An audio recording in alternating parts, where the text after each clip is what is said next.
Ah yes, the hero's journey.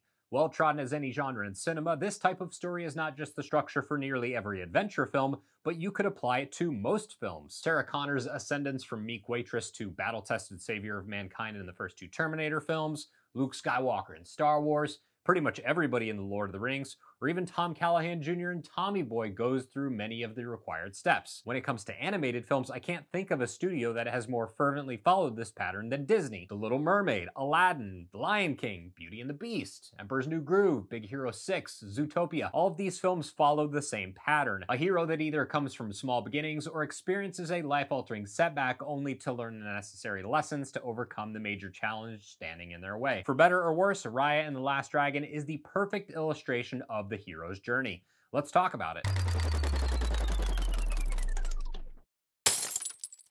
Thank you so much for watching the video. Before we get started, red subscribe button, notification bell, you know what to do. The land of Kumandra has been ravaged by the Droon, a malevolent force which turns people into stone and can only be fought by magic or water. What exactly is the Droon though? Purple smoke clouds? Yeah, purple smoke clouds. We're told in the introduction that a group of dragons sacrifice themselves to create a powerful orb that wipes out the Droon. This orb is then kept by one of the 5 remaining tribes for safekeeping. The tribes of Heart, Tail, Talon, Spine, and Fang represent the different parts of a dragon, and they war amongst themselves because that's what people do. While the Heart tribe ultimately controls the orb, the other tribes are jealous because the supposed prosperity it brings to the holder. The daughter of the Heart chief is our titular hero Raya, and she's a strong female character that wants everyone to just get along. Because I've already told you how closely this movie adheres to the hero's journey tropes, you could easily predict nearly the entire course of the film from the basic layout I just explained. Raya makes a mistake and is directly responsible for the release of the Droon, and she has to overcome various tribulations in order to save Kumandra. Sticking close to that formula is exactly what Disney's good at doing, so why change course now? Does that mean that this is a bad movie? Absolutely not. It's expertly crafted, well written, well directed, funny, dramatic, adventurous, and uplifting.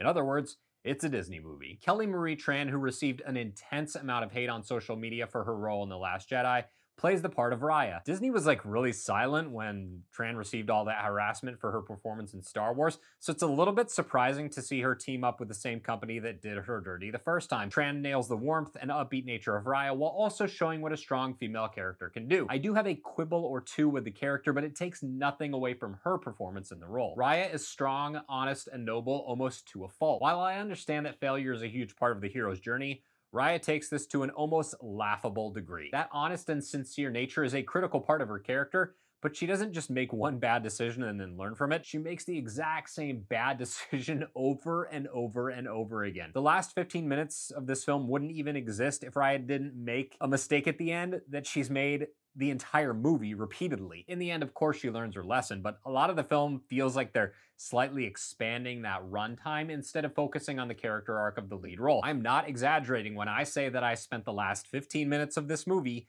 pacing back and forth in my living room while cursing at my television. While it doesn't knock the movie off the tracks and Disney completely nails the landing in the end, this feels like a slight misstep in what is as close to perfect as you can possibly get. All the other performances are just as good, with Awkwafina's work as Sinsu, the last dragon named in the film's title, being a notable standout. Her voice reminds me slightly of Eartha Kitt, and she successfully navigates what turns out to be a shockingly versatile performance that runs the emotional gamut. Sinsu is the pillar that the plot revolves around, and Awkwafina gives the performance of a seasoned actress much older than her 32 years would have you believe. One of the hallmarks of all the best Disney stories is a capable villain, and sadly, this is one of the areas where Raya and the Last Dragon falls a bit short. Our heroine has a decent foil that's introduced in the beginning of the film, but they simply never match the heights of the Disney classics. The relationship between these two characters is a massive, integral part of the narrative, but there simply isn't any menace there. Along the same lines are the Droon. The purple clouds are there in service of the story, but apart from turning people to stone, they don't really do all that much. They come off as more of a plot device than an actual threat, and that's kind of a bummer. From an animation standpoint, this is a gorgeous movie.